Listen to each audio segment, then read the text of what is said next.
Mommy doesn't like guests.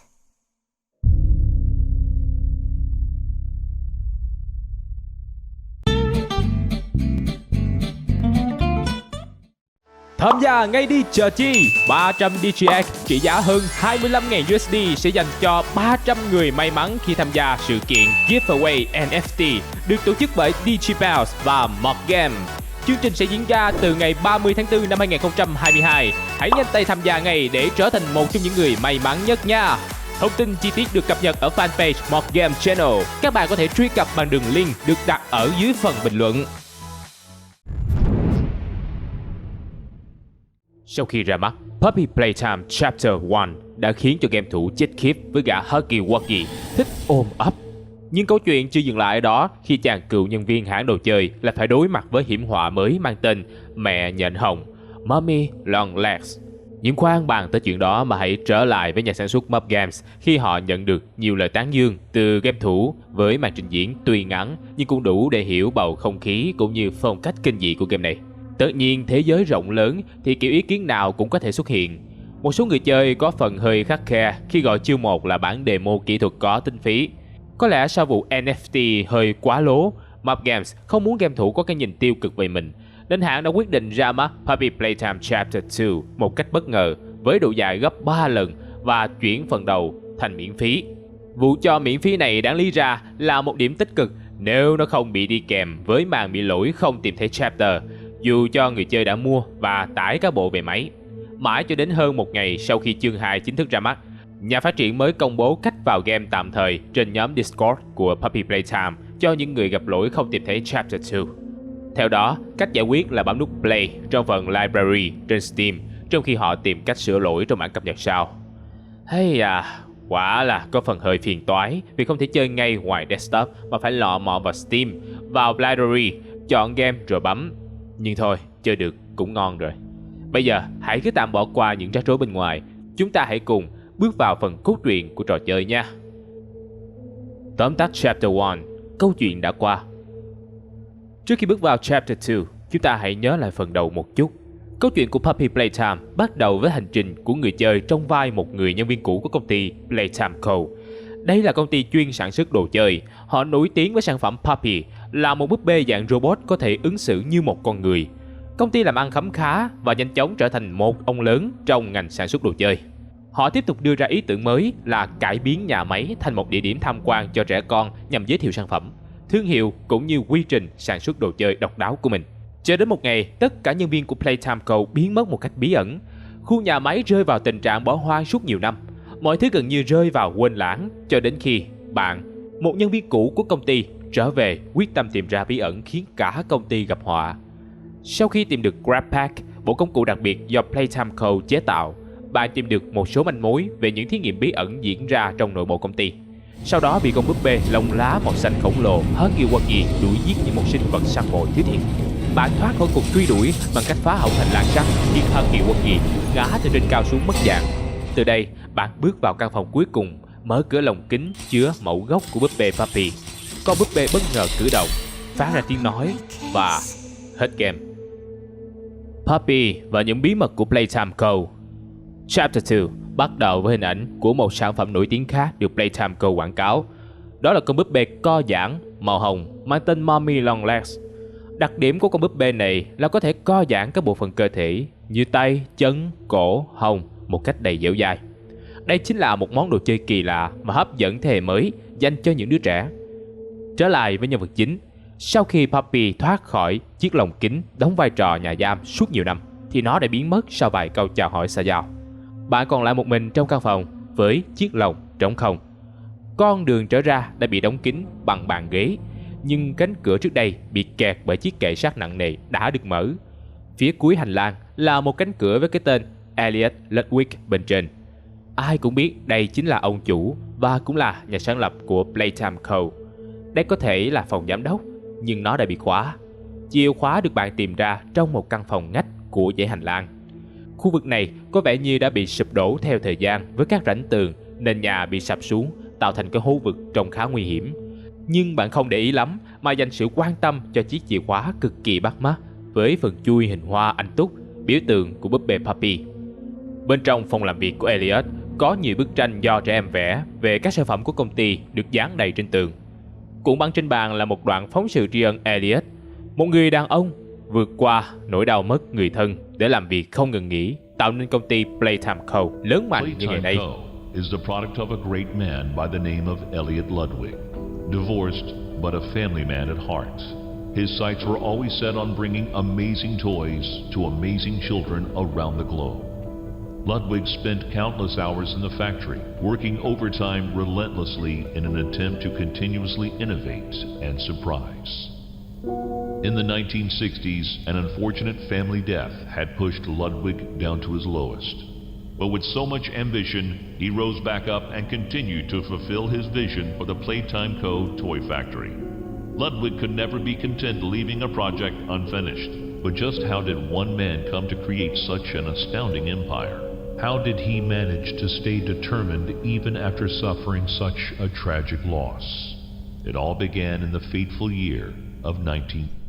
Trên bàn làm việc cũng có một mẩu giấy ghi lại một thí nghiệm hồi sinh chuột chết bằng cách sử dụng chiết xuất từ hoa anh túc, nhưng thất bại.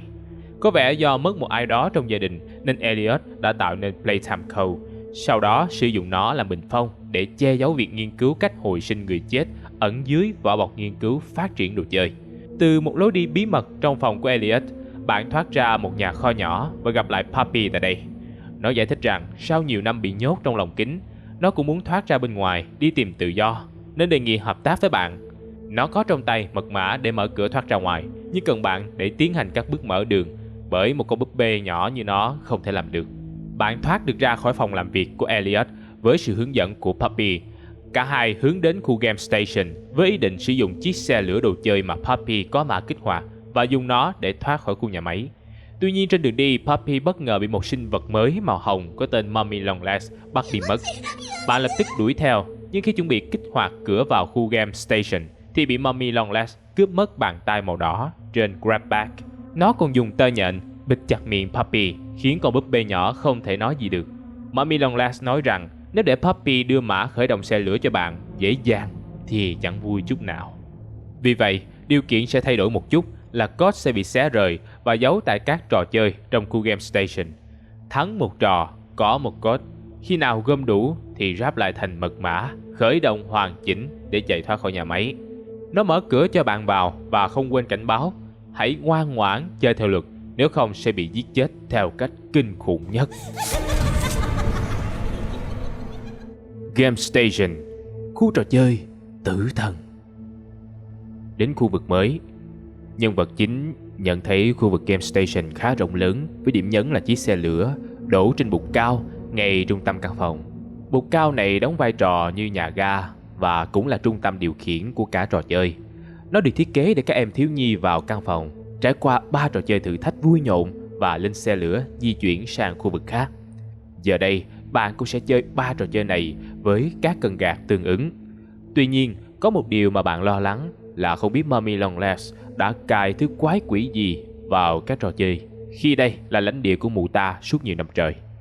Nhưng dù sao thì cũng chẳng còn lựa chọn, khi mà mã khởi động lẫn một bàn tay của grabback đều nằm trong tay ả, nên đành phải chơi theo luật của kẻ địch mà thôi. Cần gạt đầu tiên mở căn hầm bên trái.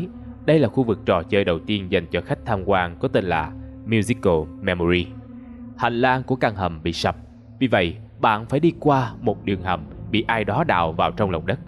Nó dẫn bạn đến một căn phòng nho nhỏ kèm theo dây chuyền máy móc lạ lẫm.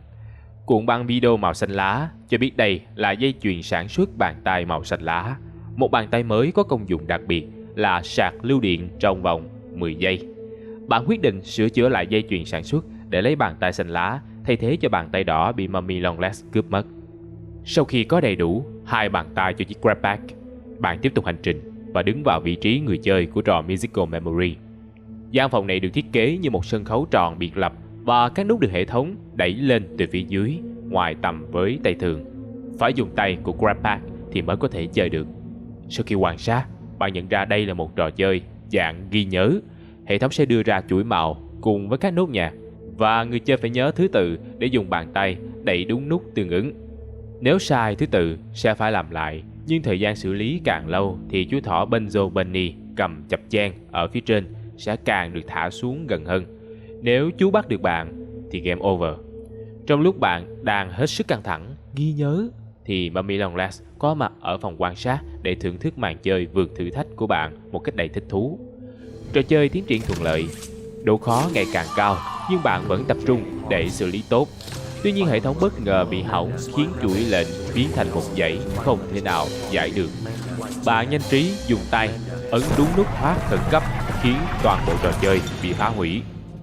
Mummy Longlegs công nhận bạn đã chiến thắng và đưa cho bạn một mảnh của mật mã như dao kẹo.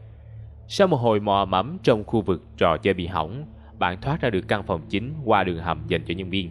Bạn tiếp tục gà cần khởi động trò chơi thứ hai. Cửa hầm bên phải mở ra với cái tên Walk a Walkie. Đây là một trò chơi tương tự như đập chuột, nhưng đấu trường ở đây lớn hơn rất nhiều. Sân chơi là một hố hình trụ cạn trên thành chi chít các lỗ tròn. Các búp bê Huggy Wuggy phiên bản nhỏ hơn sẽ thò đầu ra từ những lỗ này và bạn sẽ phải dùng bàn tay của Grab Pack để ấn chúng trở vào trong. Nếu một con Wuggy bị để mặc quá lâu, nó sẽ chui ra và túm lấy bạn. Sau đó... không còn sau đó nữa, mà phải load lại game. Như thường lệ, Mummy Longlegs cũng đến để xem trò vui. Trò chơi tiến triển với nhịp độ ngày càng cao, mật độ búp bê Wuggy thò ra cũng nhanh dần. Tuy nhiên, nhờ sự tập trung và sử dụng liên tục cả hai bàn tay nhịp nhàng nên bạn đã vượt qua được trò chơi này. Mummy Longlegs tiếp tục đưa ra mảnh mật mã thứ hai trước khi bỏ đi. Bạn nhanh chóng quay về khu vực chính để xử lý nốt trò chơi cuối cùng. Khi cần gạt thứ ba được khởi động, nắp hầm ở giữa từ từ mở ra. Nhưng lần này nó bị kẹt, khiến bạn phải dùng Grab Pack kéo nó mở ra thay vì hệ thống tự động. Bạn được đưa vào một mê cung rộng dưới tầng hầm và trò chơi có tên gọi Status được giải thích. Tầng hầm tối sẽ được mở đèn để bạn nhìn quanh xác định phương hướng.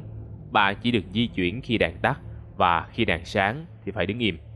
Phía sau bạn sẽ là chú đồ chơi máy hình con rắn PJ Puck a Pillar đuổi theo một cách chậm rãi. Bạn phải nhớ kỹ địa hình khi đèn sáng và mò mẫm trong bóng tối để vượt qua các chướng ngại vật, đồng thời chạy đua với kẻ địch phía sau. Mummy Longlegs tiếp tục quan sát từ phòng giám sát phía trên. Khi chạy được nửa đường, bạn chợt nhận ra phía trên phòng điều khiển có một gờ tường để bám. Bạn lập tức dùng tay Grab Pack bám vào đó, trèo lên và chui vào bên trong thoát khỏi trò chơi này. Không như hai lần trước, lần này Mummy Longlegs tức giận gào lên vì bạn đã cho ăn gian, rời trò chơi trái luật. Mặc kệ ả ta, bạn tìm đường trở về khu vực chính thông qua các đường hầm dành cho nhân viên. Nhưng bạn chỉ là cựu nhân viên, còn Mummy thì ở đây rất lâu rồi. Cuối cùng, nhân vật chính vẫn bị đuổi kịp. Nó đưa ra trò chơi cuối cùng là trốn tìm và bắt đầu đếm ngược từ 10.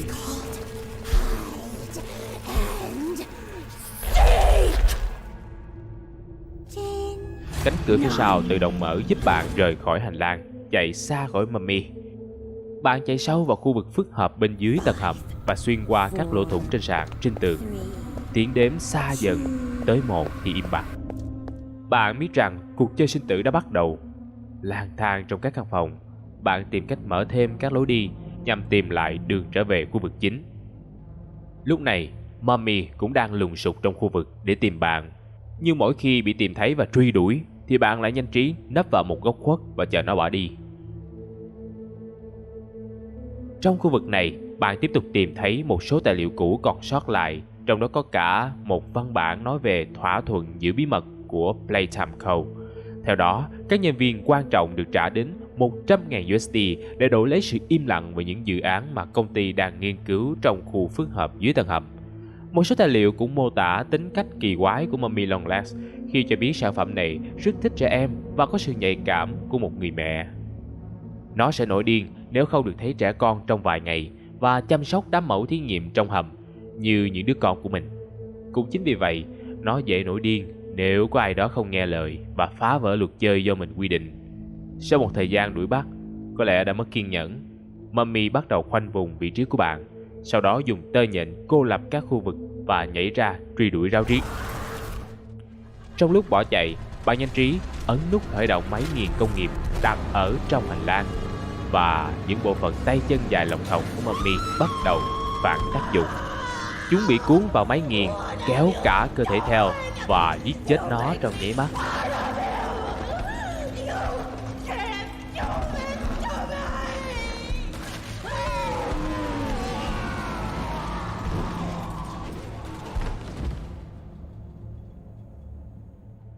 Bất ngờ, một bàn tay bằng máy bén nhọn chui ra từ ống thông hơi cạnh đó, chụp lấy những gì còn lại của Mummy rồi kéo đi mất.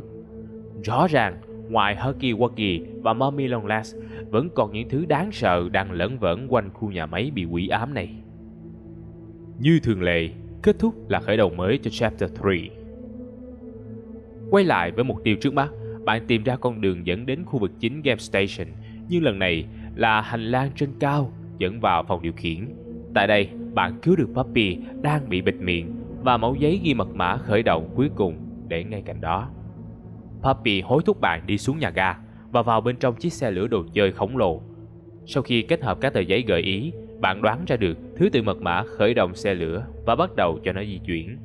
Xe lửa bắt đầu đi vào đường hầm và tăng tốc, nhưng giọng của Puppy lại cất lên thông qua hệ thống liên lạc. Nó nói lẽ ra sẽ thả bạn đi, nhưng sau khi chứng kiến bạn đối đầu với Mummy, nó lại muốn giữ bạn ở lại càng lâu càng tốt. Đường ray bị đổi hướng ở nhánh rẽ và chiếc xe lửa đi sang một lối khác. Puppy nói bạn là người có năng lực vượt trội, vì vậy nó muốn giữ lại để giúp thực hiện mục tiêu của bản thân. Nhiều chuyện không hay đã xảy ra trong nhà máy này và Puppy có kế hoạch giải quyết chúng, trả mọi thứ về như cũ.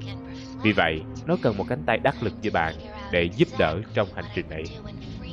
Đang thao thao bất tuyệt trên vô tuyến, đột nhiên Puppy thốt lên một câu gì đó và tỏ ra khá bất ngờ, rồi liên lạc bị cắt. Dường như có gì bất trắc đã xảy ra với nó. Chiếc xe lửa thì lao vào một đoạn dốc và tăng tốc nhanh chóng đến mức nguy hiểm. Bạn lập tức kéo phanh khẩn cấp để dừng tàu, nhưng do tốc độ quá lớn, đoàn tàu bị trật bánh rồi văng ra khỏi đường ray trước khi đổ ngang.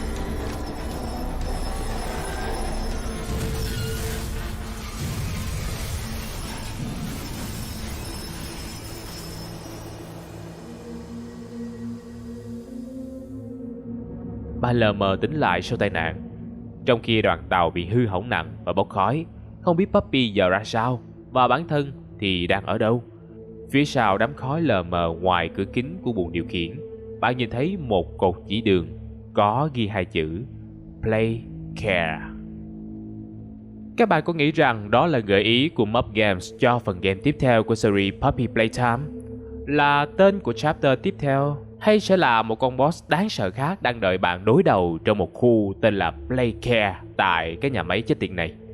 Mọt rất muốn biết suy nghĩ của các bạn ở phần bình luận. Còn bây giờ, nếu thấy video hôm nay thú vị thì chần chờ gì mà không tặng ngay cho Mọt một like, một subscribe.